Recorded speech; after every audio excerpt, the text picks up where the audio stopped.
And we are live. Hey, everybody. Welcome to the Izzyverse. I'm Izzy, your host, and we have a great show lined up for today. We're going to be talking about Black Adam this evening, this night. If you saw the movie, great. We're going to be doing a spoiler review. And for those of you who haven't seen the movie, we'll talk a little bit more about the movie. Then we'll let you know when it's time for spoiler, guys. So the guys that are going to be with me in a few minutes, we're going to be talking everything that we know about the movie. We all saw the movie. Some of us saw it a little earlier than others, and we'll talk a little bit about that. But before we get started, I just want to go in and give you my quick little plugs there. Again, if you are in need to getting some supplies, go to BCW for 10% off using promo code Izzyverse. And Comic Exposure is your place to get your comic books for 15% off utilizing the promo code Izzyverse. Also, if you're in Whatnot, go to the Whatnot community, use the promo code whatnot.com, invite Izzyverse for not $10 but $15 credit off your first purchase. Everybody else is offering $10. I'm offering $15. So with that being said, and lastly, I want to announce that next week I will be joined by Blink Sean Hill. I'll be joined with Enoch Easel and Nate Melendez, as well as my guest that's here as well. We're going to be in Baltimore next week, and we're going to have a great time for a 3-day show in the Baltimore Comic Con. This is a fantastic show. It's been a long time since I've been to Baltimore Comic Con. I'm looking forward to it. I'm going to be talking to a lot of friends and people to just get that to talk. So I'll try to get some footage for you guys there. With that being said, that was a mouthful here. We're going to talk a little bit about Black Adam and what is this movie about. Is it the start of something new? Is it phase 1 of the DCEU reset?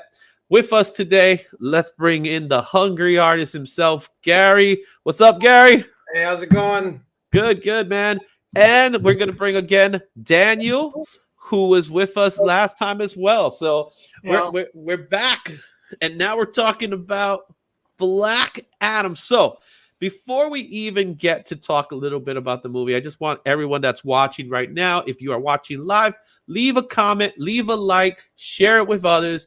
We're on Facebook right now, and we're on YouTube. Come up to the YouTube. If you want to leave a super chat, go ahead, leave a super chat. I'm going to make sure I answer as many questions as you may have in the comments. So we're going to try to do our best there. But let's talk about Black Adam, guys. So we'll start with Daniel. Daniel, you had the pleasure to watch the movie a week early. Talk to us a little bit about that. So before New York Comic Con, DC Infinite and the Batcowl NFT, two different things, it's an invitation for a special panel at New York Comic Con with Jim Lee and assorted others. And one of the giveaways for that panel, which I attended, was a ticket to the 9:00 showing the following Wednesday for Black Adam. And it was the New York City premiere. And I'm like, okay, this is awesome. I get to see it early. I don't have to worry about, something poisoning my view, because look what's happening now. And I saw basically the main celebrities. I saw Pierce Brosnan entering the theater. Barely, because it was crowded. I saw the guy Aldous Hodge who plays Hawkman, as everyone's leaving. And you have to remember, this is the AMC at Times Square. Yeah, 25th. Yeah, March 25th. And it's a single exit. Please know there are 8 theaters filled with people, all trying to leave at the same time. and it's started late. So remember, it's a 9:00 show. Starts at 9:30. It's like midnight by the time we're out of there. Yeah, because the movie's about 2 hours long. And give or take. And I got to see it in the Dolby theater, so I had the nice leather recliners. I had the huge screen with the sound quality. I think I liked it a little bit better than IMAX. Oh, really? I'm not a huge IMAX fan. It's been a very long time since I watched an IMAX movie. I can't even tell you was the I last mean, time I I like saw it, an IMAX movie. but sometimes it's just a little too much. It's a little too big. Yeah. And it's like sometimes when you watch a movie, I like to watch a movie where my peripheral vision is perfect, right? Yeah. So I like to sit in the dead center of it. I make sure I'm like on that first row towards the top portion, and I want to see the whole movie. When I go to IMAX and I see it, I don't want to do this. I really don't. There's the 4DX version too. Yeah. So yeah. So Gary, you saw them. Oh, you continuing. All right. Keep going. Then we'll get to Gary. And it was just like I got to see it, before anyone else. I think other than like one place in Europe, which they had a sneak peek to. But we were in the big World New York City premiere, and it was a fun time. Mm-hmm. I missed out, man. I missed out. Another year where I missed out on a movie premiere. Yeah. Last year was Ghostbusters. This year was Black Adam. So, Gary, you tell me. You saw the movie last night, or you saw it early today? Yeah, got a chance to swing out to the theater. I'm hoping being in the theater isn't going to sway my review because I was like, oh, I got to get out there to see it. And I got to say, post-COVID, man, I've only been out a few times at the theater, and in a streaming world that we have now too, watching everything at home. And, it felt good to be in the theater, reclining seats. And I was like, all right, this feels good. And an audience laughing at stuff. So I'm ready to talk about this. Yeah. That's what I missed too, because I did the Birds of Prey version of this, pre-COVID.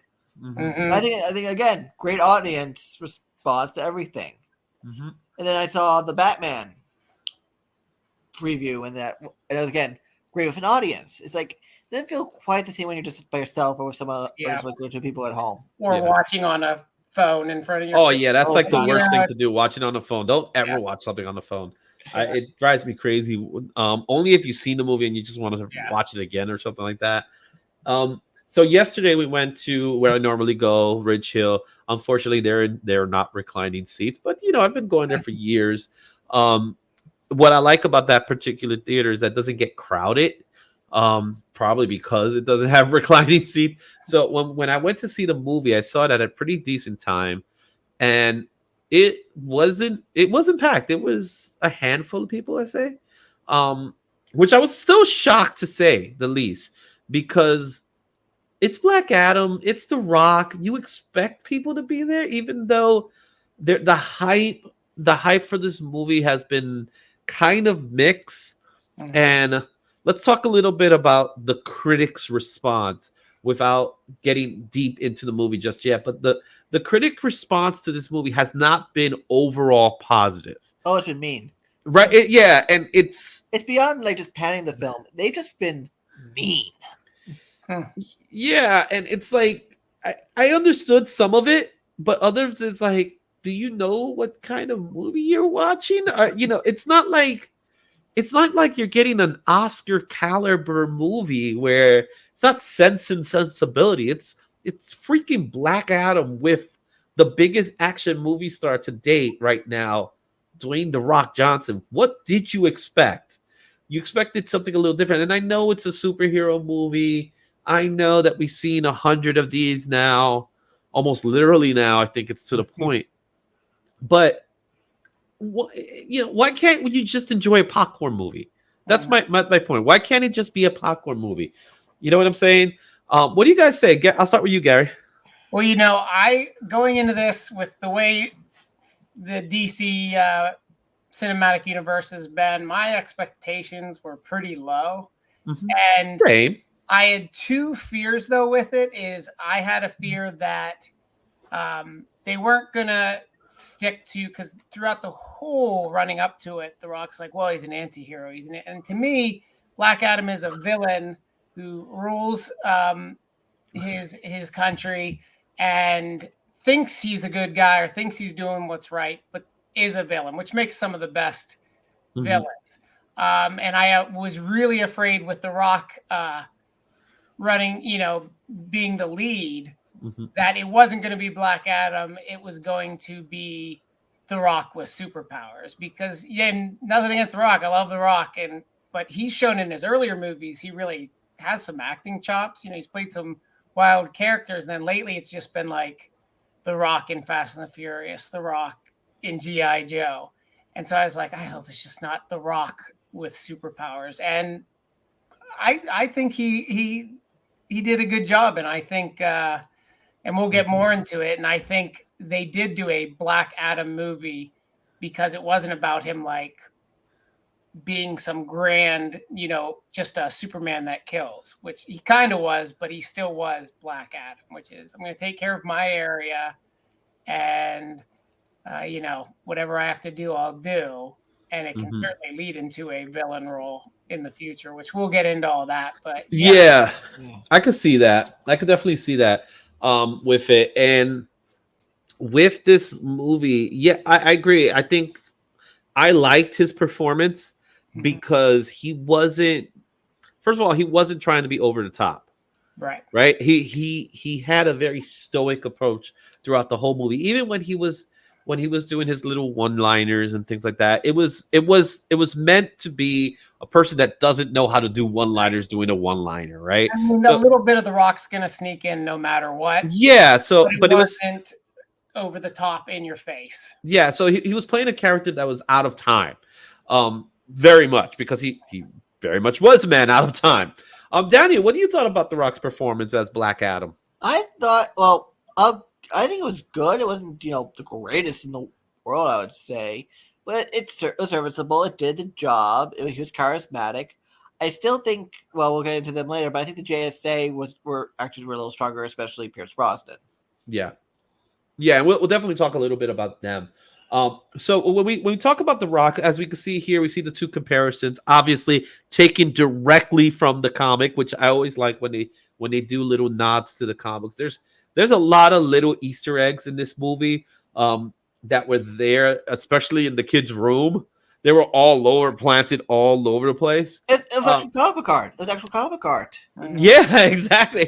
He had comics in his book bag. Remember, he had real comics, not some created. They weren't props like they were in the Logan movie. Remember the Logan movie? They were created comics that they did.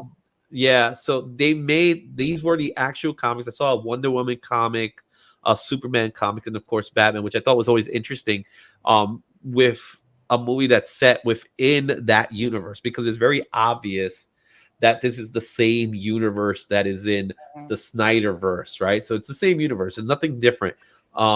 We see all the characters from the past return in some way, in some fashion. But I want to go ahead and talk a little bit more about his roots. So let's talk a little bit about Black Adam's roots. Gary, you alluded to it. Black Adam is originally a villain. He's originally a villain, and specifically, he's Shazam's villain. So he is to Shazam like Lex Luthor is to Superman, like Joker is to Batman. That's who he is. The only difference is that they share commonalities that the other ones don't. They're not exactly opposites. So Shazam, as in, Captain Marvel, as we know him originally. Captain Marvel, Captain Marvel's his replacement, as I remember. Yes. Right. So where in the movie they changed up a little bit of the origin. Right, and it suits. It's a little closer to Jeff Johns. Yeah, well, of course, it's going to be closer to Jeff Johns. He's the executive producer, so of course that. But Daniel, tell me a little bit about the origins of what you recall of Shazam and Black Adam. You want the original version or New 52 and onwards? We could do a little bit of both. We got time. So just. Black Adam originally was Teth Adam, a warrior, sometimes even a prince in Egypt, or in nowadays Kahndaq, who gets chosen to be the wizard's champion to fight evil, and then ultimately succumbs to the 7 deadly sins and is locked away. Cut to millennia later, Billy Batson selected by the Wizard to be the new champion, the new Captain Marvel, or Shazam, as it were. Mhm. And eventually, Black Adam gets out of wherever he's contained, and they start fighting. And this fighting has also often become a begrudging friendship from time to time. But ultimately, they keep clashing as they have very divergent worldviews. And but since then there's been little changes. Like Billy's been more of a darker person or a little darker path, but ultimately still doing good. Teth Adam has more of a darker past as well. That's also alluded to in the film, and somewhat so.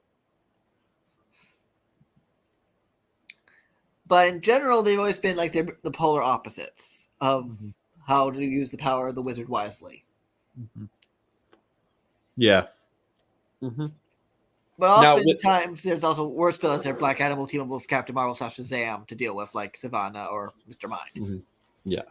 Well, you know what's interesting is I remember when they years ago, over 7 years ago, when they were hinting at he couldn't say legally who he was going to play in the DC universe. And this is when I still had a lot of hope for the DC universe.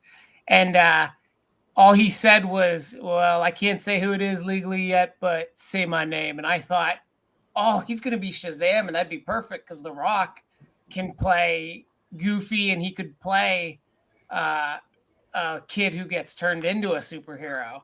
And then they started doing it. And he's like, yeah, I'm going to be Black Adam. I was like, oh, okay. Now I see that version too. But Mm-hmm. You want to know what?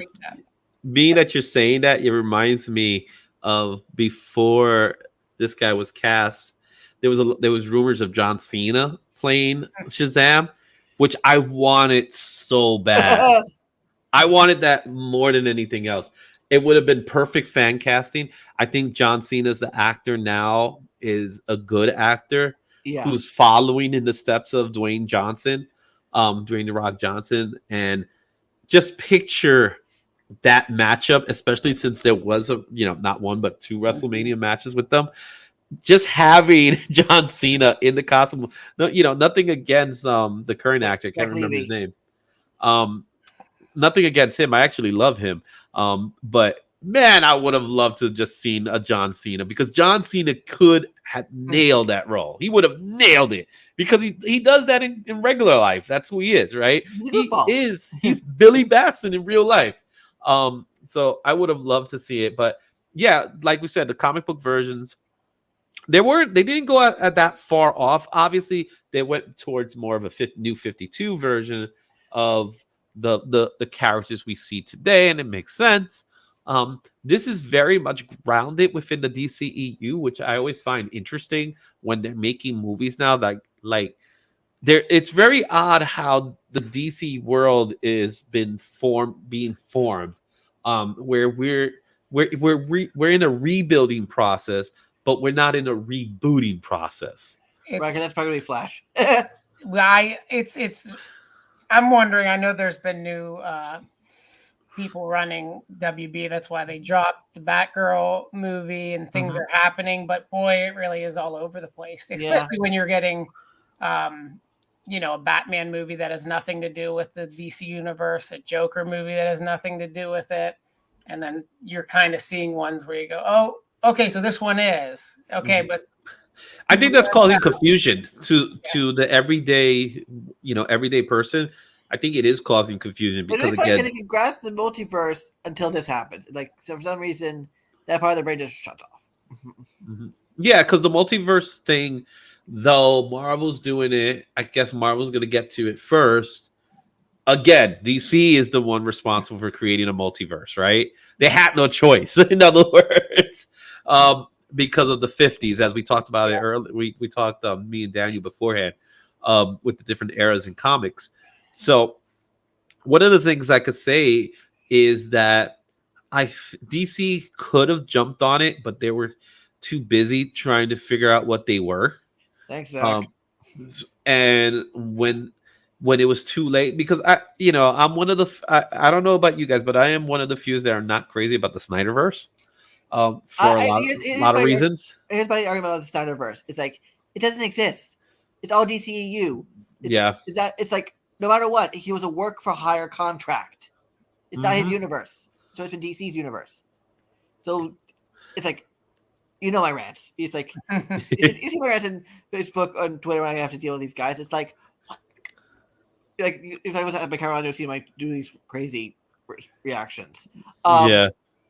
But also, it's like it's really funny going back a little bit. Is that originally when they were planning to do Shazam, it was supposed to be Shazam versus Savannah and Black Adam, like in the original reboot comic story. But ultimately, I think The Rock apparently convinced Warner Brother brass to divide it into 2 films. So eventually, there's supposed to be a Shazam Black Adam meetup, probably in Shazam 3, allegedly.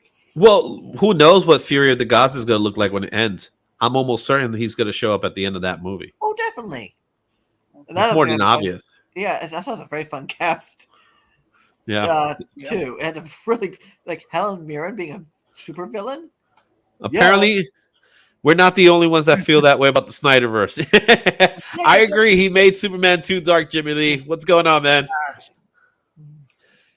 Yeah, so my whole thing with the Snyderverse, and I've raised this argument a few times, is that it's not this equivalent to what the DC universe is. Yeah. And I've said this in other shows where I look at it from the best perspective of Kurt Busiek and George Perez when they did Justice League Avengers, was that when the Marvel characters made it to the DC universe, the people loved them and they didn't understand, right? So, and I think they're trying to do that now because, again, like in this movie, you see a kid with posters of Superman, posters of Wonder Woman, of Flash, pretty much of everybody, right? These people are now celebrities in this world. So there is a sign that they're being beloved, where in the Marvel universe, it's funny that we're seeing this way, but the Marvel universe is actually what the DCEU should look like. And it's not, right? So the problem I have with the Snyderverse is, as Jimmy Lee said, it is too dark. But the way I call it, it's the Snyderverse creating a DC universe within a Watchmen scope. So it feels very much like it's supposed to have been the Watchmen. And it makes sense because he did the Watchmen movie, right? So that's how I see it. I don't see Batman, Superman, and Wonder Woman the same way in the comic books that they're portrayed in the movies, because they're very different characters. I think now they're trying their best to kind of like soft reboot it, especially with Superman, which we'll talk more about Superman today. Obviously, worst kept secret in the world. But I think that was done on purpose. You know what I'm saying, guys? You get what I'm saying? Yeah. I'm right there with you. I just felt one thing Marvel has done in the movies is, at least though, they stay true to the character, or like what or the essence. Yes.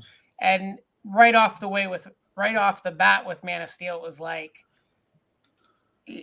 yeah, this doesn't feel like Superman. And yeah, Zack Snyder kind of crushed the car. Yeah. But it was a little bit of Zack Snyder. It was also a little bit of, even though he had no involvement in it, it was some Christopher Nolan. Yes. And there was Goyer.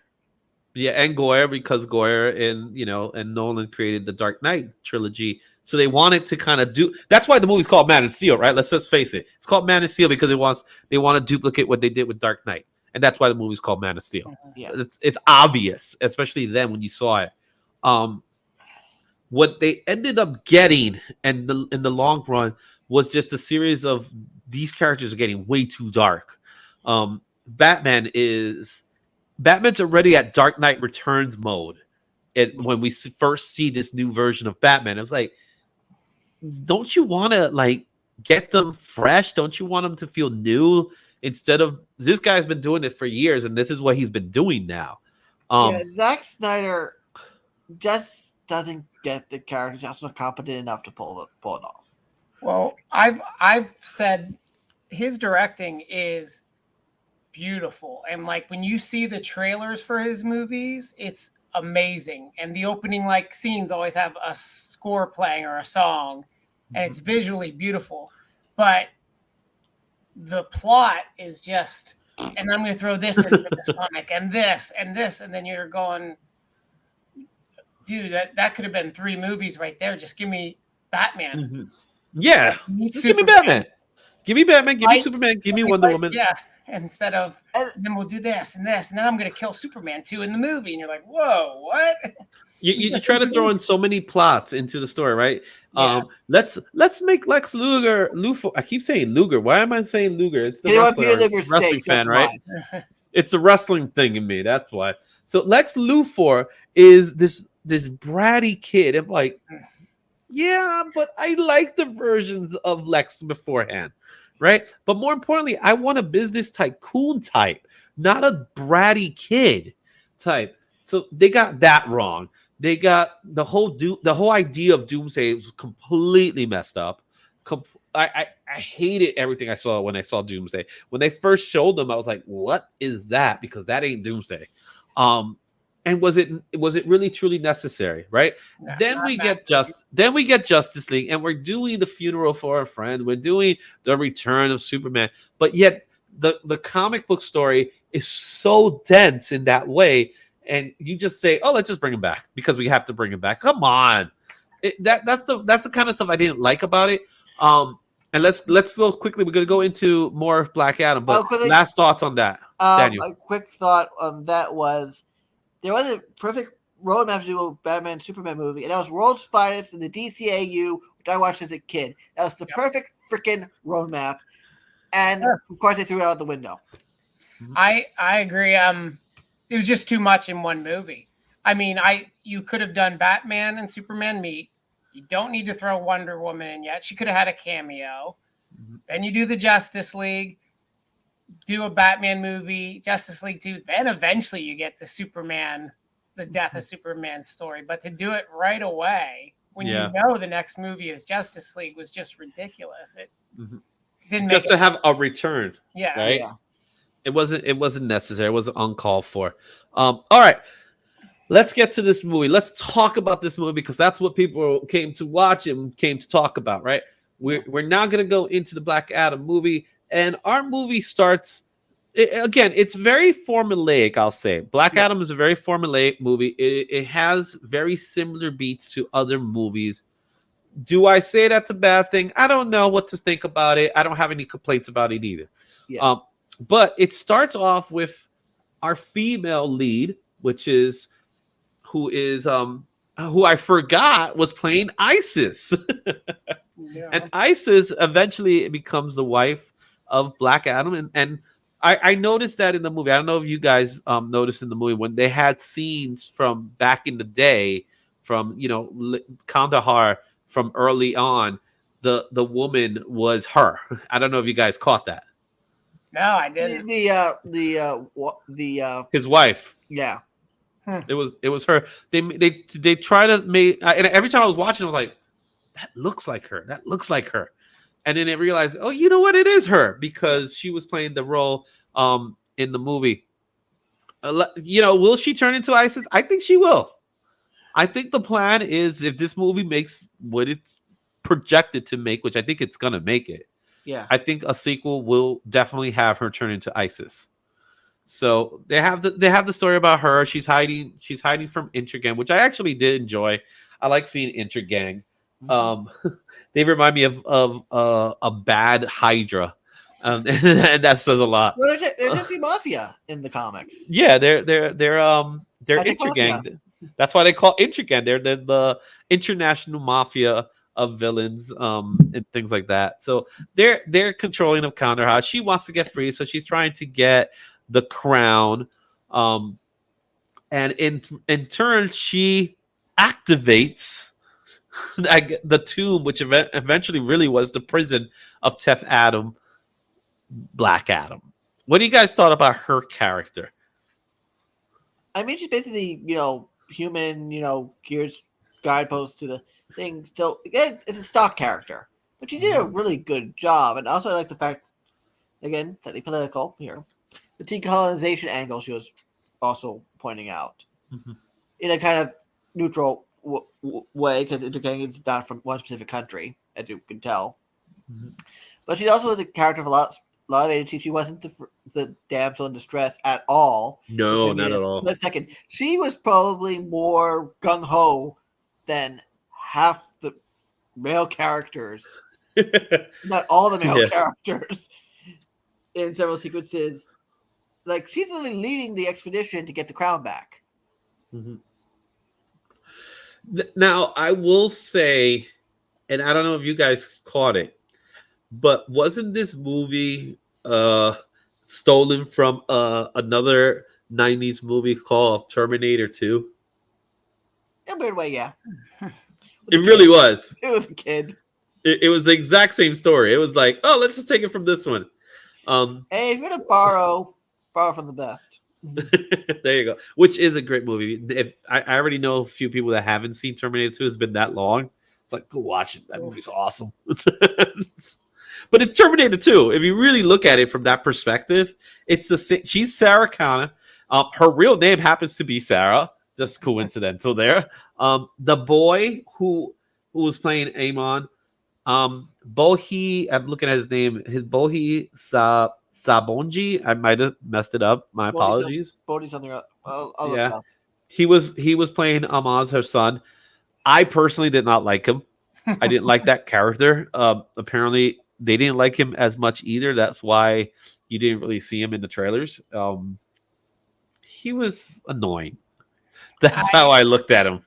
I thought, for the plot, and at first he didn't really bother me. I thought he was kind of interesting when he came skating in. Towards the end when he's running around in a cape and making a speech badly, you're like, oh, God. Diamond cutter. And I also thought the movie kind of did suffer a little when you got like we got to throw in like the goofy fat uncle. And it's like, okay. And I liked him. It's fun. I mean, he was okay. And they had a few lines that were funny. But, if the movie's a little more darker tone, you can have some jokes here or there. But I feel like they were really trying to do the Marvel quippiness every once in a while. And it's like, just let it be a little darker. Let it go. It's fun. But yeah, the son, he got to be a bit much. Yeah, he was just one of those characters to me. Like you said, at the start, it wasn't so bad, right? That he wants to join the revolution and all that stuff. But then he was like, he's making decisions. She's trying to tell him, hey, don't do this. And he goes off and does it. And it's like, you know what? If I was Intergang, I would have just shot him by now. You know what I mean? He was at that point that he was just in the way. Yeah, he served a good plot point, especially when you find out about the reveal later on, and you'd understand why Black Adam wants to help her to save him and save a son. But after he's been kidnapped and he's been saved, at that point he has no purpose in the movie. And if I'm out there and demons are running around and some kid's like, hey guys, let's work together, I'd be like, okay, kid, thanks, buddy. Suspension of disbelief. Well, yeah, and then they're gonna fight, knowing full well there's a whole bunch of superhumans out there, metahumans out there. Which, where were they at first? Right? They were like, "Yeah, we'll leave Carla Hart alone. We're not gonna touch that." And you know what? To say the least, there are countries out there in real life that are they're doing exactly what this country is doing. And no one goes out to save them, so it's not that far off from the truth. So well, it is interesting that this happens when the Iran protests are starting up.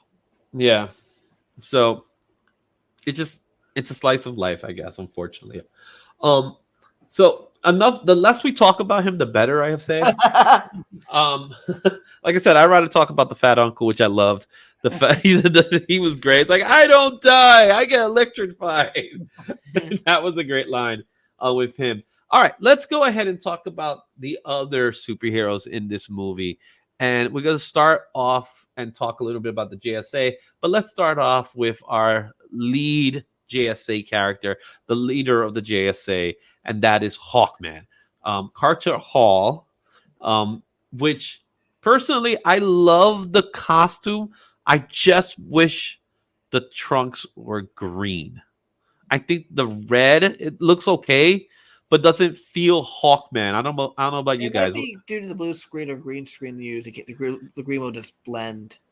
Unfortunately. Yeah, or it might be one of those things where they saw it and they're like, "This It looks didn't. good It didn't in work. real life." Yeah, that's Well, that's kind of like with Sandman, right? With Sandman, they were trying to pull off the black eyes, and they said it just didn't work. yeah. So they took it off. I don't know, but I like the green pants, man, because that's kind of like a signature look for him.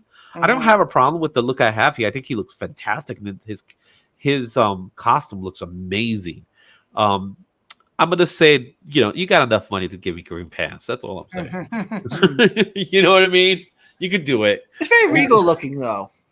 It is, right? It is. He served as the millionaire, or better yet, he looks more like a billionaire. Yeah. Right? I'll just say he gets a call from Amanda Waller. This woman's everywhere, man. Viola Davis is getting paid. Like, oh yeah, we need you again. It's like, all right, what you need. So, and by the way, I the more I get of her, the better. I love Amanda She's Waller. so good as Waller. She's so great. Oh yes, the Henry Winkler cameo As the original Adam Smasher.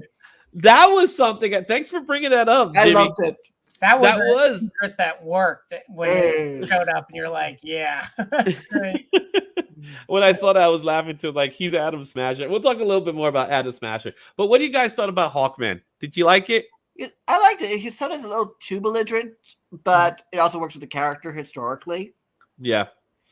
It's just a fun character in general. And it's a really great portrayal by Aldous Hodge. I thought it was great. I thought, we've seen the JSA show up in, things like Smallville and TV shows, and it's just never worked.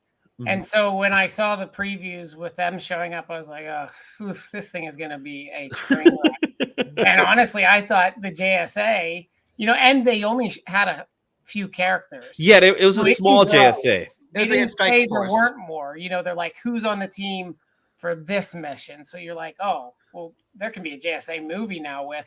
I thought they did a better job with the JSA in this movie than the Justice League in the Justice League movie.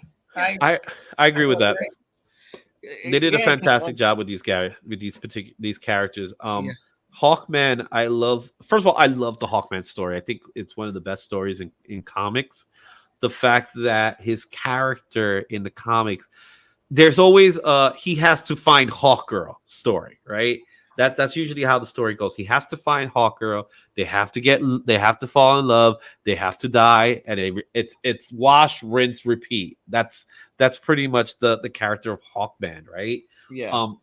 I like that they talked a little bit about the Nif metal, but they didn't dive into the Nif metal, which is a big part of the Hawkman mythology. Also, the Tangarian. They didn't say anything about Tangarian or anything like that. So that's something that I guess they're putting to the shelf for the time being. But they're gonna eventually have to do it, right? Because it's a whole nother world.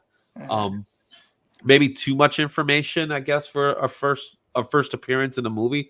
Yeah. But I would say, the Hawkman's. Yeah, I love the Hawkman. The Hawkman's one of my favorite characters. He was when I was a kid and I would watch the Super Friends. He was the one guy I always wanted to see. And when I saw him, I was like, yeah, he looks awesome. And I also like the fact the mace was kind of a combination of the traditional mace and the Savage Hawkman mace. Yeah, shift form depending on what you needed. Mm-hmm. Yeah, and that was great. That's when it turned into an axe. Spoiler. Yeah. That was pretty cool. The other standout character from the JSA has to be Dr. Fate. Oh yeah. Pierce Bronson sold it for me. I love his portrayal of Dr. Fate. I like the fact that he actually took off his helmet at times and he just carried it, because it was, again, what makes Dr. Fate different from Doctor Strange, even though they have a lot of the same skill set, is that for him it's more of a burden. Right, he has the burden to be Dr. Fate, and I like the fact that they mentioned it, that he's like, when he puts it, he's kind of possessed, because the helmet, it actually controls what he does, even though he's in control. The one thing I want to say about the helmet that I thought was weird, even though later on in the movie there is a scene where you see it, is that the eyes were missing and the helmet looks like it's not fully formed, or there was just parts of it that were a little different. You guys caught that? Yeah, I think With this the is supposed to helmet? be like half Lords of Chaos, half Lords of Order. Yeah. So, yeah, we'll see, right? We'll see if he gets his own movie. I don't know about that. I don't think he's that big of a character. I think Brosnan was the best actor in the movie. I think he pretty much stole the movie from everyone else. Yeah. Yeah. Yeah. And again, I liked it a lot. I thought the costume was amazing. They did a great job. You know his like bathrobe during the night, during the scene. Oh, yeah. yeah. Like, I was like, everyone who said it on Twitter, like he's like, I want that bathrobe. Someone like some comic was like, I want that bathrobe. Yeah, I agree. He just looks suave, right? But they both did, right? Hawkman and Dr. Fate, they both kind of had that. We're just two millionaires just hanging out, becoming superheroes. So very much that kind of idea with them. It was like, so that was the nice thing about the JSA. Other two JSA characters that we'll talk a lot about has to be the other two. So you had Cyclone and you had Atom Smasher. What I enjoyed about both of them was that they're not the original versions. Right. So if you watch the teaser, well, not teaser, the Easter egg that was thrown in there about Cyclone, she is is she the daughter or the granddaughter? I'm not Granddaughter, sure. traditionally. Granddaughter of Red Tornado. So if you know your comics, you know who's Red Tornado. And not the Android Red Tornado, the original Red Tornado. Yeah, exactly. And Atom Smasher, we mentioned Henry Winkler. He was apparently he was the comic relief of this movie. Yeah, it's right because in the comics he has such a tragic history in the comics, Atom Smasher. But also, like a lot of my fellow Jewish comic creator and fans were like, they couldn't get a Jewish guy to play the part. But you see Henry Winkler as his uncle. We'll say, okay, we'll give you half. We'll give you half credit. I'll give a little more credit. He's a fellow Brooklynite. So yeah. Yeah. His uncle's the Fonz, man. Yeah. Hey. So what do you guys thought about Cyclone and Atom Smasher? Like, did you guys like them? I liked them. They could have done a little bit more than just be the comic relief / and the science person. They didn't have as much me compared in the movie compared to Hawkman and Dr. Fate. Right. I mean, they're there to be part of the team. And as you said, give a little bit of a romance, possibly a little bit of comic relief. I thought she did a great job as a character that in the comics never stood out to me too much. I thought visually what they did with the special effects were pretty cool to see with the wind. I was like, how are you going to make this work? That was very Snyder, Michael Bay-ish, wasn't it? But I feel like and this isn't his fault, the actor that played Atom Smasher did a pretty good job, but you can't help but Marvel beats him to it in the movies, even though they didn't beat him in the comics. And you can't help but watch and think of Ant-Man. And he was very much Ant-Man. Making jokes. And you're like, well, if you're going to go up against Paul Rudd, you're going to lose, buddy. Like, you're not, you know what I mean? Like, it was good. It wasn't bad at all. It didn't take away from the movie. Yeah. Well, he was a klutz, right? So they played him as a klutz. Yeah. Like, yep. Like, don't do this. And poof, Hawkman runs right into. And I love the scenes Hawkman had with him. It was like, I'm gonna talk to you. Yeah. Like like a parent to his kids. Like, we're gonna talk later. It's like, you're gonna go for a massive training section, and Mike Macy's gonna go so far up here. I did like when he was, he talks about how because of his metabolism had to eat, and they go to see Black Adams, and he's got a bucket of chicken wings. He's always eating. Brosnan, Dr. Fate's like, no, you never get up to share. You never get up to share. That was pretty cool. And what was interesting about Cyclone's character is how smart she was, to the point that if a character is technically supposed to be dead, like the uncle, she had the technology to fix that. So her character traits were very interesting. She was very much the smartest person in the room. Mm-hmm. But still, she's very young. She's still a little naive in her ways. But really, the technology was really cool. It was almost like Iron Man-ish, in the way she was. But she was definitely not the same kind of character as a Tony Stark. But I But also like to point out she's also very different than she is in the comics. Once I read her JSA introduction arc, but she was very kind of in the comics. She's very airheady. She's very much as a fellow Shotun lover. She's a little too fond of Shotuns. But here Oh, she's yeah. very much more, with it. yeah, and she debuted in Kingdom Come comic book. That was her first appearance. Kingdom I sure Come. I know the GS. I know the No, so they brought her in afterwards. all right. But she was her first true appearances in the Kingdom Come series. Okay. Well, I thought She's the one of those actress characters. did great because you get a small role like that, not tiny role, but definitely one of the back characters. Yeah. And you made it, like you said. We're here talking about how Mhm. she was able to, at a young age, for a hero, grab your attention, seem very intelligent. So I thought she did a very good job. The actress who played her. Yeah, I agree. So the actress who played her name is Quincessa Swindle and Noah Centino, I believe. Again, I'm terrible with names. Yeah. That was Adam Smasher. And Aldous Haas was playing Hawkman, and of course Pierce Brosnan. Who could forget Pierce Brosnan? That's 007 right there, man. When he was cast as 007, I was like, yep. No denying that one. All right. Also, DC Shazam connection. Pierce Brosnan at one point dated Helen Mirren. Look at that. Helen Mirren's going to be the villainess in the upcoming Shazam sequel. Which I'm curious about that one. So we'll talk a little bit about that one, right? All right. Let's talk about our villain. The villain that no one talked about in the trailers. You saw small glimpses of him, but he is your traditional third act villain, Sabak, who is played by Marwa Kenzar, who is famously known to play Shafar in the Aladdin movie. So he's back at it. He's back at being a red demon-like character. This time he's a demon, a hellspawn demon thing. Hellspawn. I'll tell you what, I may be the only one, but right away when they gave you the huge exposition dump in the beginning of the movie and they brought up Sabak, I was like, yeah, because as an artist, visually, that character, when he takes form in some of the comics fighting Captain Marvel, I was like, this could be, and it, like we said, it's very formulaic. We knew it was going to be in the third act. He was finally going to be the definite evil when you're a demon. And there's also again an actor doing double roles. The actor playing Ishmael Sabak also plays the king in the yeah. And they didn't hide that, right?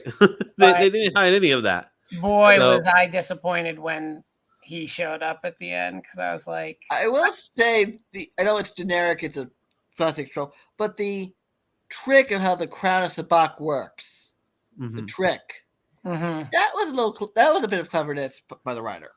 Yeah. But boy, I thought we were gonna see real, basic apocalyptic nightmare showing up, and then saving almost Hellboy level. And instead he shows up, he shoots some fire. The demons are skeletons that you can hit with a bat and they go. And they just disassembled, right? They're like, oh, bam! Oh, this ain't so bad. Well, when you have a 4,000-year-old hip. Yeah, I think that's one of the common complaints with all these movies, right? That you can't seem to get this villain right. Marvel has similar problems when it comes to the villains, even though recently they've been a lot better. Probably because they have a more focus on not having one-dimensional villains. His story arc was very, very formulaic, very predictable. You knew where they were going. You knew what their plan was. You knew at the end this was going to happen, right? It was all there. But what I will say, I think they didn't care. I think they wanted you to think that way. And let's be honest, he's not in the trailers like that. He's not a villain that anyone really truly cared about. And no one talked about it. Like the whole thing with Black Adam was more about Black Adam versus JSA than it was Black Adam, JSA, and Sabak. I think if the movie would have been the JSA versus Black Adam, then Black Adam finally turns his ways, I think that would have been just sufficient instead of having this third act villain that you have to have, because that's just how the formula is supposed to be. Yeah. Would have probably been better where I think, you could have just had some kind of redemption arc for Black Adam. That's how I would have thought they would have gone with it, but they threw it to back, so they threw him, and you did get a redemption arc with Black Adam in some way. Yeah. There it was there. It's like, oh, spoiler, it wasn't me, it was my son that was the champion. It's like I saw that a mile away. A lot of things was very obvious. Mm-hmm. Even from the beginning, when you had the father come to the son, it was like, that's The Rock. He's not as big, but that's The Rock. They had a body double for him for those bits. Yeah, but it was him. It was very obvious. They had body double because they had to find a way to shrink him down. Yeah. Because apparently, from what I know, when he was in Jimmy Fallon, they tried to pad him up. They tried to give him a muscle padding, and it actually looked goofy on him. Yeah. So what you see in his costume is very much him. Maybe slightly a bit padded, but not as padded as everybody else. Yeah. All right, so let's go with the big spoiler. Again, worst kept secret, right? Da, da, da, da, da, All right, let's talk about this scene here. So, Black Adam is now, what is he? The dictator, the ruler, whatever he is, right? Yeah. Right? And he gets a drone. It comes to him, and it's a drone with a holographic image of Amanda Waller saying, "We're gonna do this," and he's like, "Yeah, we're gonna do this." so what do you guys thought about that mid-credit scene that everybody was ready for? Well, before we go into the second part of that little scene, the next slide, it's Waller being Waller. She's plotting. She's trying to get every angle she can for national security, because ever since the end of Peacemaker, she's basically on the probably on the S list of the United States government, though she's still a bureaucrat. Mm-hmm. And, she can't run Task Force X anymore, but she still has to keep an eye on everything because that's Waller. Yeah. So it's very much Waller would be the one to basically deliver the one warning in the name of American national security. Mm-hmm. Yeah. What else we didn't mention was, speaking of Peacemaker, is the cameo from the actress that Harcourt. Yeah, when they go to deliver him, Black Adam, and she showed up too. Oh yeah, that's right. And so that was kind of neat that they are trying to tie everything in together. They basically are saying with this movie, because everything we saw from Flash, we're like, well, the DC, they're just gonna scrap. They did the new Batman, they're gonna scrap this whole trying to be Marvel universe. And this movie said, no, we're continuing.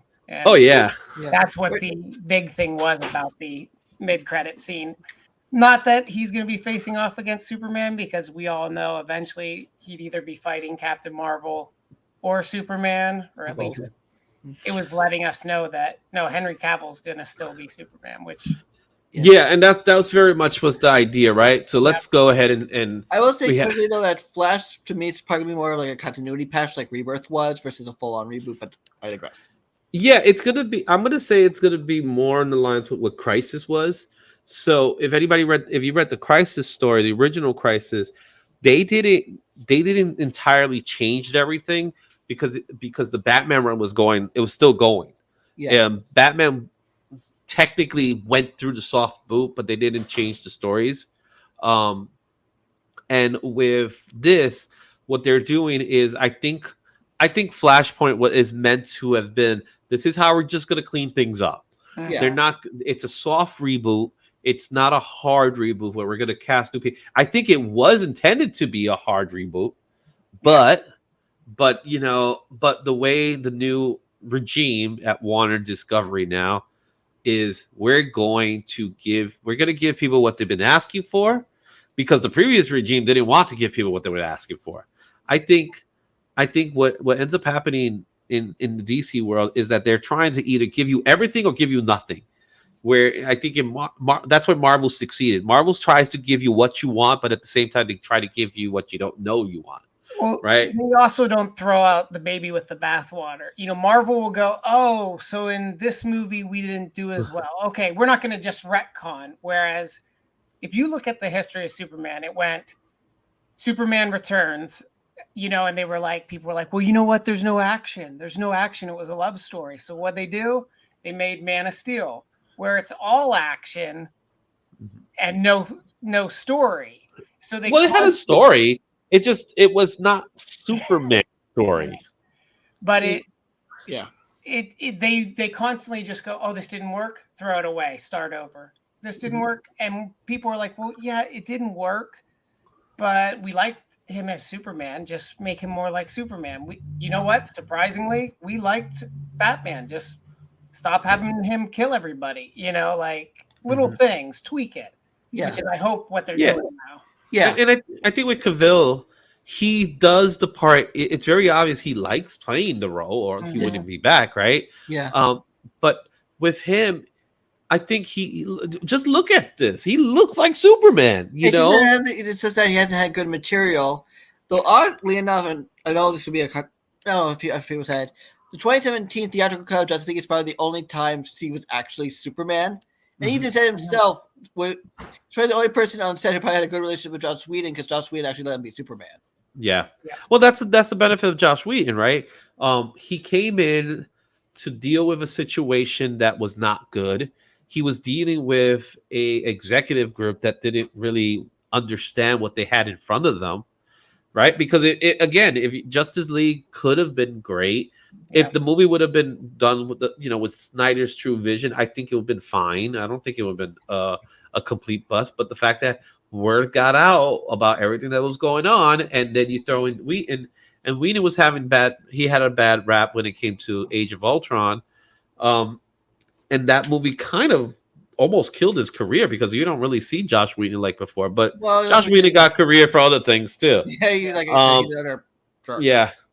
But at the same time, that was his last major movie that he was responsible. But he said it best in the movie. He's like, I did what I could. I did my best. Yeah. It's like going up to something that's broken, or it'd be taking over someone else's art and trying to patch it together.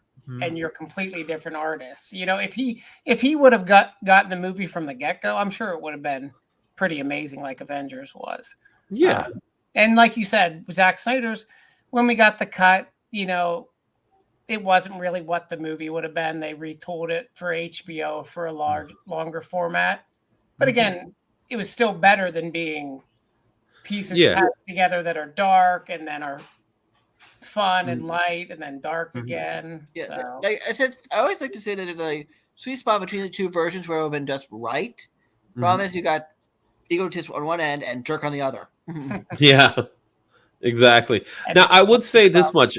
I knew the scene was coming. I was very prepared for the scene. The one thing, and again, this is the silly side of me.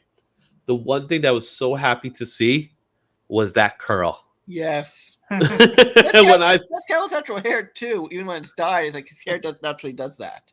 Yeah, so I'm like, oh yes, because there's something about the Superman curl. The fact that they've been removing it since the 90s. I was like, why are you getting something that's so pure about this character? That curl means a lot to me. For me, it's something. It's not a throwaway thing to me. And I love the fact that the curl was there, and it was like, yes, give me like. I don't care about the trunks, because I got what the trunks was. It was a whole carny thing from that era. Whatever. I don't need it in a movie, but the curl, man, there's nothing wrong with the curl. The curl does a nice little S. So I'm okay with the curl.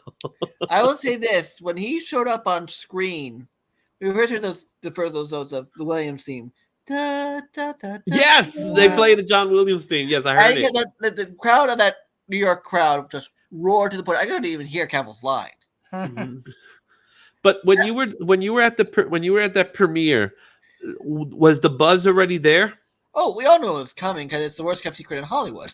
Yeah, but it was still just like, oh my god, it's actually him, and it's with the classic Williams score, you know, with the Man of Steel suit, it's that classic score, the classic theme, which I always says was 10 times better than Zimmer's theme. Mm-hmm. And it just still felt a lot more like Superman in that 30 seconds of film than he did through most of Zack Snyder's work. Yeah. And it's just totally different writing. There's directing. It's like somehow the switch finally was on. Mm-hmm.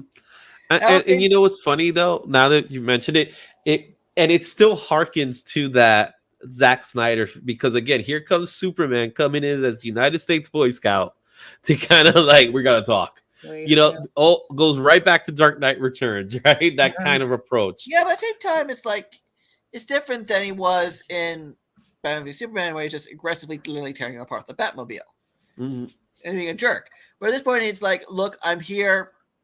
Look, I hate her too. Let's just talk." Yeah, if definitely, like you said, felt the most like Superman. I would say though, with the previous movies, it's almost like they were working towards him being the Superman, because towards the end of the Justice League, he, whichever version you want, you know, he almost becomes that character rather than being it. And you know, so it was a process to get him there almost, if that was a plan, or who knows. Plus, it's just a whole bunch of scheduling issues with him, because it was like, oh, he was too arrogant to show up for Shazam, or WB didn't want to pay his fee. It turns out it's like he couldn't fly to Toronto to film the cameo and then fly back to Hungary in time to film Witcher. It's like it's always he's on the busiest working man in Hollywood right now, between Witcher, Superman, and Enola Holmes. Well, there's one person working harder, and that's The Rock beside him. Everywhere. Well, you got to also keep in mind, man, he did shave for this movie. Well, again, I can't blame Warner Brothers for Mustache Gate, because that was Lily Paramount saying no, he cannot shave because we do bad. Yeah, that was Paramount being jerks. That's all that was. And everyone forgets that. Everyone forgets that intentionally. It seems that was intentional. And like Warner Brothers, like, we could give him a fake mustache. We could CGI for him, because apparently CGIing a mustache is easier than shaving it. And well, you didn't have to CGI. You could have just do the prosthetics. Exactly. Like, Warner Brothers was offering all these solutions, and Paramount was like, no, he cannot shave. Even though Tom Cruise was in a full body cast for like 3 months. Well, Tom Cruise gets to go to space and make a movie now. So, and going back to the Williams theme, of course, for weeks, it's like all the Snyder coaches are like, oh, they better not have the Williams theme. They better not have the Williams theme. And the second those notes are heard, please, they freak the hell out, because they start calling Henry a snake. It's like, what is wrong with you people? Everybody loves the Williams theme. It's like, that is Superman's theme, no matter how much. Exactly. You cannot take that away from him. That's ingrained now, right? Ever since that movie premiered in '77, that has been ingrained. It is now who Superman is. When you hear that, because it came out at the same time as Star Wars, right? It came a year later. They're very. When you ever listen to them, they're very similar. So those are their themes. They're embedded with the character, just like the S is. So the S is something where again, the curl means something. Yeah. The score means something. Every character, every big character, every iconic character has that sound. They have a score that goes with them, regardless of what version of that character is. And Man of Steel did not have it, and that was something that was very much lacking in that movie, especially when he finally becomes Superman in the movie. And that's modern movies, though. I mean, it's modern film. They just make scores that are almost like John Williams. John Williams wrote both Star Wars and Superman, the movie scores. He's now literally a dying or almost dead school of film scoring, where they come for more classical sources and more classical background. Like the only one that's really left of that school is like him, Silvestri, Elfman. Mm-hmm. And Elfman and Silvestri are significantly younger than Williams. Yeah, by like 30 years. But like Zimmer, there's a couple of great videos that talks about this. I can find them for you later. Talks about the modern film scoring, and they say Hans Zimmer is partially responsible for this kind of transition to this music being more a palette, than an actual score. And that Mhm. bothers me for some reason. Like, really, like, deep down, it bothers me because I like orchestral scores. I love Mhm. orchestral scores. I like themes. I like motif. I'm right there with you because that's what I listen to when I'm drawing or when I'm driving and I need to. So Mhm. everyone you're talking about, I know I can name most of their scores that they've done that are the big ones I like. And Mhm. again, Hans Zimmer has some good ones that you He put on, does. like, but it is always just, you could go back to, I think it was The Rock. He made, not this Rock, The Rock, the movie with Yeah. Nicolas Cage, where it's just that bum, bum, bum, bum, bum, it's just a track basically that you put in And it's really to. funny because you have Hans Zimmer did 2 musical movies, 2 animated musicals. He did Lion King, Mhm. Mhm. and he did Prince of Egypt. He did the orchestral score, and Stephen Schwartz did the songs for Prince of Egypt, and Elton John and Tim Rice did the songs for Lion King. But I think those songwriters helped inform his score a lot better than he does by himself. Mhm. And he's very much a computer-based Yeah. guy, whereas Williams and Elfman and others are still very much. They might use a computer to write down the score, but they're not going to use a computer to make the score. Yeah. And like We Danny almost- Elfman says in one of those videos I'm talking about, he hates temp tracks during the bane of his existence because now he has to write a whole new score to make and hopefully make the director forget the temp track altogether. Yeah. Mhm. And themes are just, I mean, if you think about the Avengers theme, that wasn't that had to get kind of, I think the fans kind of made it grow to become the Avengers theme. Yeah. Really, it was not in the movie Avengers at all until the credits. Yeah. And then they even changed it for Age of Ultron.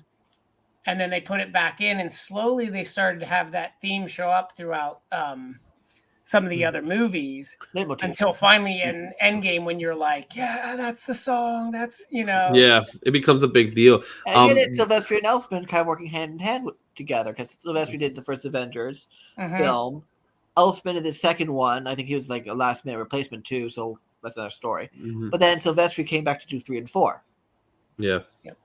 You're on talking about soundtracks with the Izzyverse. Well, I was thinking about the last soundtrack, last score of anyone theme that anyone has right now that seems to be iconic now. The most recent one will have to be the Wonder Woman one, which is very different from the other ones because you have that little guitar thing, right? It's electric cello, apparently. Yeah, but again, these characters don't have it, and then therefore they don't have that same it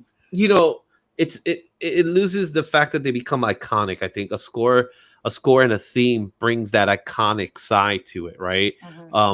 Where when you hear Superman, you hear the John Williams score. When you see Batman, you see the Danny Elfman score with Batman, right? Even though he has 2, because he also has the cartoon score that's just equally as big, but I think the movie was slightly better. And again, when you lose them, you kind of lose a little bit of that character. And I know what they're trying to do. It's like, well, this is not your father's Batman. This is not your father's Superman. And I'm like, but who said I didn't want that? Who said I wanted something different? Well, the whole reboot age we're in, it makes it hard because they want to go, well, that song makes you think that it's still that series. This is a reboot. Well, I think Superman Returns kind of did that, right, to us. Superman Returns like replaced 3 and 4, basically. Yeah. Superman Returns was that opportunity to, again, do Halloween, like what they did with Halloween recently, right? It's that opportunity to just erase what was crap and just keep it and just say, we went through a different path for the same thing. I think the problem with Superman Returns, to be quite honest, it was quite boring. I like Brandon Routh's Superman. I thought he looked great. He did the part. He even sounded the part. And even Kevin Spacey, I think, was a really good Lex Luthor. But besides that, Parker Posey, she was great too. Now I'm thinking about it. The mall, yeah. Besides that movie was boring. I'm sorry to say it. It had such a terrible third act. It was really bad. It was. There should have been something he fought at the end. Give me that popcorn. Give me Metallo. You could have just done Metallo. You know, I would have Brainiac, thrown like, I Metallo. would love to see a Brainiac show up Yeah. eventually. Well, Brainiac, I think the Brainiac deserves his own thing. He's that type of villain, I think. But I think in Superman Returns, if Luthor would have gone instead of doing the land crap, which was stupid, he could have just utilized that and create a Metallo. And Metallo could have been like his enforcement, or even an Amazon. You know, do something like that where he has like he again they tried it with Batman Superman, but Doomsday was not that character. But something similar to that. If it was Metallo, it would have worked. I think it would have. Then people would be like, "Oh yeah, that movie's awesome. We get Metallo," because that's Superman's biggest problem. We always get, and I love Luthor. I think Luthor is Superman's #1 villain, but that's it. You can't seem to do everybody, or you try to do Zod, and I'm not a. Well, the thing Zod is one of those other ones too for me, but he it's has like you tons of always good try to do it. He has good villains to pull from, but for some reason the movies just think, well, all we can do is use Lex Luthor or General Zod.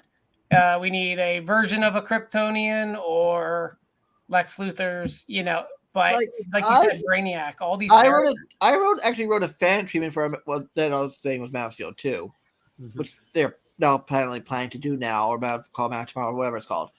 But I really wrote a treatment just for fun where it was Brainiac is the villain. Lex was the secondary villain, obviously, because Lex is Lex. But I wanted Brainiac because he's such a good counterpoint to Superman. I wrote very inspired by the Jeff Johns Richard Donner run. Yeah, well, which is a fantastic story. We had Kevin Smith's Tim Burton made Superman. That was going to be the villain. The Brainiac was 7-foot spider Brainiac. Thank Oh, we ended up seeing in the Wild Wild West. Yeah. John Peters. Yeah, John Peters. That guy is something. All right, let's. Before we go, we're gonna do two more things. First and foremost, if you're interested in seeing a Black Adam Superman fight and you can't wait for this one to happen in the movies, go check out this movie. Right? It's on HBO Max right now. It's actually a really good movie. The Superman Shazam movie, and they fight Black Adam. Go check it out. It's a fun movie. It's not really that long. It's from the DC Animated Studios. They did it. Have you guys seen this movie? It's been a while since I've seen it. But I heard it's a good 30-minute short. It's not a 30-minute short. It's an actual movie. Ooh. Yeah, it's a full movie. I might have, but I can't remember. But it goes back. It's several years from now. But it is the story. It's more of a Billy Batson story than it is a Superman story or a Black Adam. So and again, it's a Black Adam. He comes back. He's definitely a villain in this story. But this is your opportunity to see it. If you haven't seen it, go check it out. It's on HBO Max. And with that said, we are going to now give our final thoughts on the movie, and more importantly, what we're gonna do. Yeah, Jimmy Lee, you are absolutely right. It is a great animated movie. It's a fun animated movie too. So what we're gonna do right now is we're going to give our rating system from a scale of 1 to 5, or 0 through 5, 5 being the best. How will we rate Black Adam? And I'm gonna give Daniel this one because Daniel saw the movie a lot longer than that we did. Gary and myself, we just saw it. Daniel, you saw it. You had a week to let it marinate. How would you rate the movie, and tell me why you rate it that way? Scale from 0 to 5. I'd say, are we allowed to do half? Go for it. Have fun. The minute you start saying 2.78, that's a different story. No, I think somewhere between 3.5 and 4, somewhere in that range. Like, yes, it's very by the numbers. It's very generic, but it's fun, and we just need a good middle of the road fun movie. And I don't get why people just can't grasp that concept. Yeah, I agree. Gary, what would you continue? Continue, Daniel. The fun performances. I think the JSA actress just ran circles around Dwayne Johnson, unfortunately, but he still did a great job. There's some interesting angles to the story, like I said, the colonization angle from earlier. But it was okay by the numbers, but it was fun. It says you just need a fun popcorn film to finish up your summer and start your fall. Yeah, summer's been over. It's freezing here. To get ready. Yeah, for winter. exactly. We're getting ready for the winter. It is a weird time for this movie to come Yeah. out around this time. Gary, what's your take on this movie and what's your scores?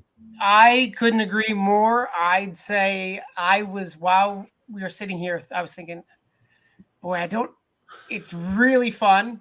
It's paint by the numbers. It's exactly what you think it's going to be. But I enjoyed it, and I went in with very low expectations. And I was sitting there going, I don't know if I want to give it a 4, but 3's too low. So I go with a 3.5 as well. 3.5. Yeah, couldn't agree You more. guys, it's like you guys are thinking the same way I'm thinking, right? Us comic book geeks, man. We read the comics, guys. No, man. Right? We go way back. Anyway, so I'm with you. I agree entirely. It is a popcorn film. It is a film that you should not take too serious. It is not Endgame, but it's not Thor: The Dark World either. So it is in a nice middle ground as far as movies goes. And for a DCU movie, EU or whatever you want to call it, for a DC movie, I would say it stands as a better movie than many of the other ones that I've seen. Definitely better than the first Suicide Squad. I think that's one movie we want to tend to forget. But one of the things that it does lack some meat in certain places. Again, that kid, I couldn't stand him. I could not. I wanted them to shoot him bad. I'm sorry if I felt that way. I did not like him. I did not like the fact that he told the people to do the diamond cutter. For you wrestling fans, that was let's do the diamond cutter. Like that meant so much. I don't know why it meant so much. The way they pull it off. I did like the little twist with Shazam. Where how it was supposed to be his son, even though I kind of knew it was coming, but I did like that twist because it wasn't formulaic, I think. But everything else was to the villain. Ishmael, which I hate saying the name Ishmael because that's not my name. Ishmael was your guy that eventually becomes Sadat, and oh well. But I don't think that was the point of the movie, and I think even they knew it. That he was minimal. The Rock's performance was definitely better than I expected. He didn't have those puns like he did. And when he did a puns, it was like it didn't even register as a pun. It was just him being himself saying things like, "Was that sarcasm?" Yes. Mm-hmm. And I didn't laugh at it, but I kind of got how it was, as well as it was Terminator 2 redone. So yeah. Think about the formula. It was Terminator 2 formula. And again, as we said earlier, you can't go wrong with Terminator 2. So with all that being said, the Justice Society was fantastic. I love Pierce Bronson. I liked Hawkman. I didn't love him, but I liked Hawkman. And the one thing I will say that when Dr. Fate said, "Am I gonna die?" And he was like kind of telling him, yeah, he was like whatever, because he's Carter Hall. He knows what's gonna happen if he dies. So that's kind of, I think that was something of a precursor of what to come. I hope to see him again in the future. I would like to see a Justice Society movie. I think to get other Justice Society characters would be fantastic. Mm-hmm. Our Man in particular, I really would like to see. I would like to see Starman, not Star Girl. I want to see Starman, and all the other characters from the Justice Society. Maybe even throw in, Alan Scott Green Lantern. That would be great to see that. I would love to see those characters because the Justice Society they're such an underrated group, especially in comparison to the Justice League. They were the first superhero group in comics, so that's a big deal. So I love all that. With that being said, I'm going to give a very similar score as everybody else. I'm giving it 3 out of 5 Izzies. That's my rating system. That's how I do it. I don't do the 0.5s. I just don't. I feel I don't need to do the 0.5s, but I like the movie, and I tell you guys, I recommend that you go see this movie. Give DC the love that it needs because it's lacking that love. I understand how people feel about the DC universe, but trust me, it is much better than most people put it out to be. Is it better than Marvel? I'm not going to say that because that is all subjective. But what I will say is that we got to love both. If you love Marvel, then you should love DC, regardless of how good or bad. Yes, Marvel does have bad movies. I told you that The Dark World is not a good movie. So, with that said, let's start off with you, Gary. Where can people find you, man? Right there at hungryartist.net. On there, you can get links to my books that are on Amazon Thray, an illustrated version of Edgar Allan Poe's The Raven, and all my social media is on that site as well. So cool. Thanks, Gary. I'm going to put you to the side there. We'll see you next time. Daniel, where can we find you? You can find me at Daniel Calvin on Twitter, D Calvin on Instagram. You can find me at the American Dreams and Outlet Studios, respectively, Facebook pages for my various comic book projects. And you can find me at Baltimore Comic-Con next weekend at Table F2. Yeah, that's right. And now that you reminded me of that, let me put you away for a sec. And with that said, yeah, I'm going to be in Baltimore as well. We're going to be in Baltimore Comic-Con. I'm going to be at table F56. I'm going to be sharing the table with my friend Sean Hill, Blink, but I'm also going to be with Enoch Easel and Nate Melendez. We're going to do a nice foursome, the four horsemen we'll call ourselves here, and we're going to be in Baltimore Comic-Con next week. I'm gonna be there with Daniel. I'll be there with my friend James as well, and we're just gonna have a great time in Baltimore. If you're in Baltimore area, come out, say what's up. We'll talk. We'll do some stuff. We'll have some sketches, if anything, for some people. So go check that out. As a reminder to everyone, make sure you go to bcw.com for your supplies. You get 10% off with promo code Izzyverse. And if you need to get some comic books and you're looking for a comic book shop and it's hard for you to get to your comic book shop, then go to Comic Exposure to get 15% off utilizing promo code Izzyverse. And as I mentioned before, I am also in Whatnot, and you can use the Whatnot invitation here, right there, whatnot.com. Invite Izzyverse to get not $10 but $15 credit towards your first purchase. It's a fantastic credit you could get. Until then, guys, I hope you like the show. Make sure you leave a nice little thumbs up and put a comment there. It's always nice to see those comments, and I do my best to respond to all of them. We love you guys. We'll miss you. I'll see you at the next Izzyverse show, which will be the next show is going to be our pull list. So that's going to be happening most likely on Monday. So be on the lookout for that one. There's some really good books coming up for Monday. With that said, guys, I'll see you next time. Excelsior.